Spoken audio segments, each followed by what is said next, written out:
साथ विवाह करके अवध में आए। तुम्हारी मिला है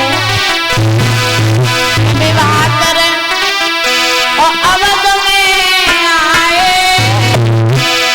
और खुशी सबने मनाई है।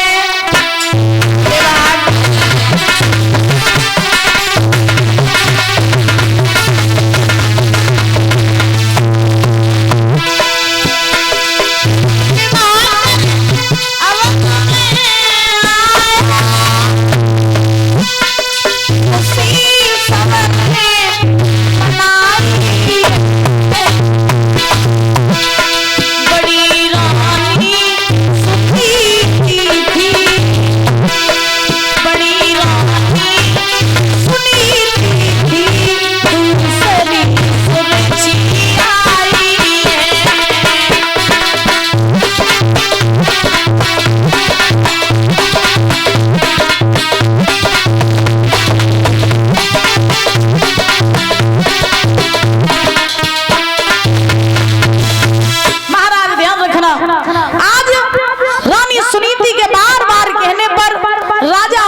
सुरुचि के साथ विवाह किया। भैया लाइट तो बनाई डिम होगी।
हेलो हेलो हाँ कर लो बातें कर लो बातें कर लो बातें कर ले जरूरी है। बोली वृंदावन बिहारी लाल की। महाराज सुनीति के बार बार कहने पर राजा उत्तानपाद ने सुरुचि के साथ विवाह किया और जैसे ही सुरुचि के साथ विवाह करके ये राजा उत्तानपाद जो है महाराज अवध में आए तो उसी समय आज सुरुचि का डोला महाराज द्वार पर रख दिया गया और जैसे ही सुरुचि का डोला द्वार पर रखा एक दासी दौड़ करके सुनीति के पास गई। कहाँ जा रही अम्मा?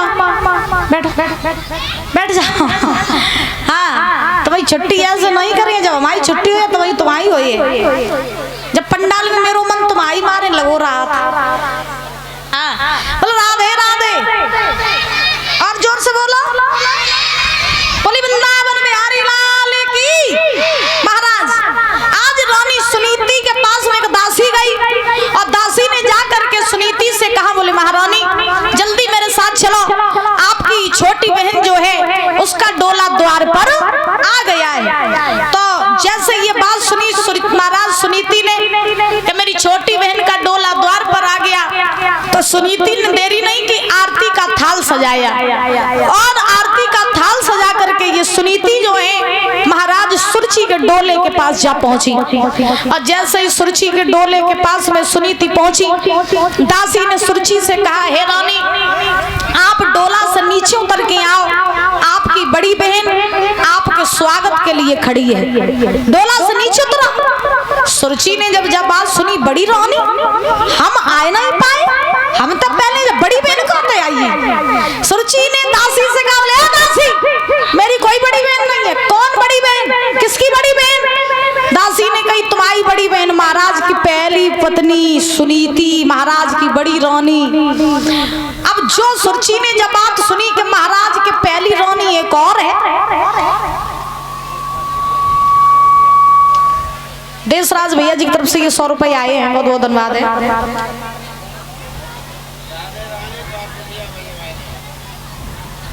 कौन सो है हमने नहीं सुनो।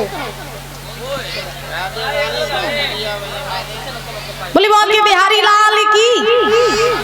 महाराज आज ध्यान रखना कि सुरुचि ने ये सुना कि महाराज उत्तानपाद के पहली पत्नी एक और है, तो सुरुचि आज आग बबूला होकर के महाराज उत्तानपाद की तरफ देखने लगी। और जब उत्तानपाद की तरफ महाराज आग बबूला होकर के सुरुचि ने तिरछी निगाहें करके उत्तानपाद से कहा, बोले महाराज तुम्हारे एक रानी जब पहले से आती तब तुम हमें काहे ले आई हैं?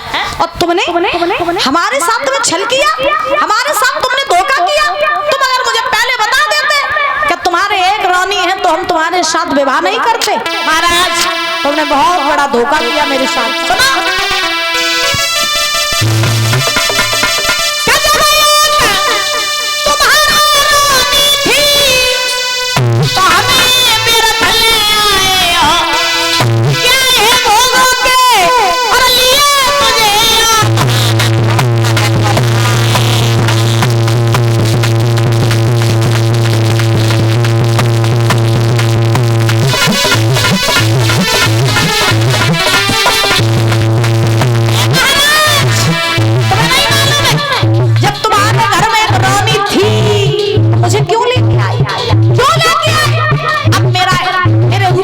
सुनो करो कि जैसे तुम मुझे लेके आए हो वैसे मेरा डोला वापस करो। मैं तुम्हारे साथ नहीं रहूंगी। अगर इस घर में ये साथ रहेगी मैं नहीं रहूंगी, मैं रहूंगी तो मेरी साथ नहीं रहेगी। मेरी बात सुनो, सुनो ना।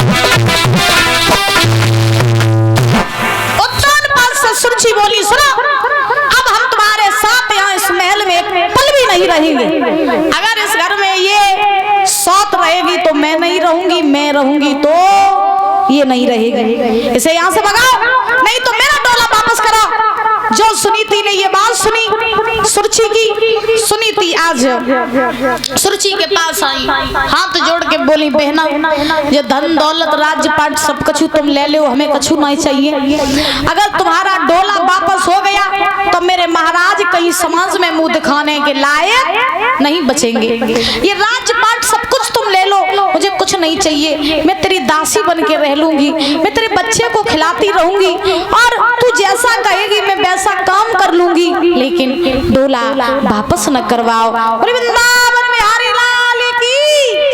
आज सुरुचि ने सुनीति से कड़वे बछड़ों में कहा, बोले सुनीति मेरी बात सुन, तुझे नहीं मालूम है ये महाराज उत्तानपाद जो है ये मेरे साथ छल करके कपट करके शादी करके लाई है। इन्होंने मुझे नहीं बताया था कि पहले इनका विवाह हो चुका है। अगर मुझे मालूम होता कि तुम इसकी पहली पत्नी हो इनकी तो फिर मैं कभी भी इन उत्तानपाद के साथ विवाह करके नहीं आती। लेकिन अब अगर तुम रहोगी तो मैं नहीं रहूंगी, मैं रहूंगी तो तुम नहीं रहोगी। यहाँ से लौट जाओ, यहाँ से निकल जाओ, घर से निकल जाओ। तो महाराज सुनीति ने सुरुचि से कहा, बहन तुम मुझे जहाँ रहने के लिए स्थान दोगी हम वहीं रह लेंगे, लेकिन आप इन महलों में रहो। तो सुरुचि ने सुनीति से कहा कि सुन, तू खेतों पर जा करके रहेगी और खेतों के कागा उड़ाया करेगी और तुझे हम खाने के लिए जौ की रोटी दिया करेंगे। तुझे जो खाने के लिए हम देंगे तुझे वही खाना पड़ेगा।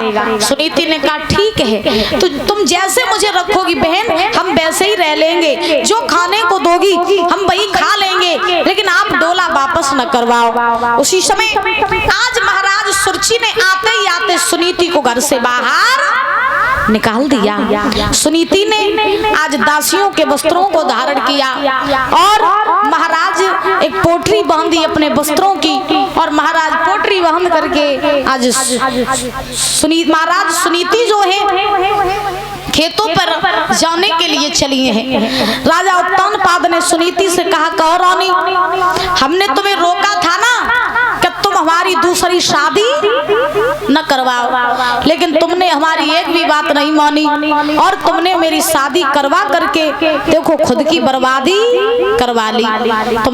हमने तुम्हें रोका था, तुमने हमारी एक भी बात नहीं मानी, देखो तुम्हारी क्या दशा हो गई। आते ही आते सुरची ने तुम्हें घर से बाहर निकाल दिया। तो सुनीति ने कहा, महाराज हमारी किस्मत में जो था वो हमारे साथ हो रहा है, हमारा तुम्हारा साथ बस यहीं तक का था, अब आप बिल्कुल भी चिंता मत करो।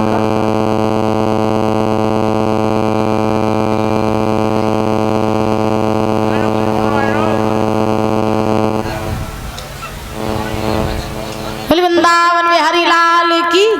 आज महाराज ध्यान रखना, सुनीति जो थी ये अपने महाराज पति उत्तानपाद से आज्ञा लेकर के खेतों पे आके झोपड़ी बना करके महाराज रहने लगी। बोली वृंदावन बिहारी लाल की।